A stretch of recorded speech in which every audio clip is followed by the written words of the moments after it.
Kamano wadhi nyime kama oyudore ni Jatend piny Kenya William Ruto okone migao mar wuodhe kod apaya mondo otimie duto ma dwarore mar duoko chien kwan mar masiche mag apaya mosebedo katimore e pacho ka.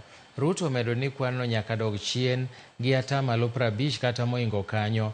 Nono to jatend migao mar wuodhe Kipchumba Murkomen biro neno mako lwer. Jatend piny nochiko migao mar wuoth mondo mi ochakie chiwo kum mar fwai ma kanyo ne jok maketho chike mag apaya kolero ni rito ndalo 90 bor kakosebet kitimo. Road safety is a shared responsibility which requires the execution of an all-of-society strategy throughout the country on a sustainable basis.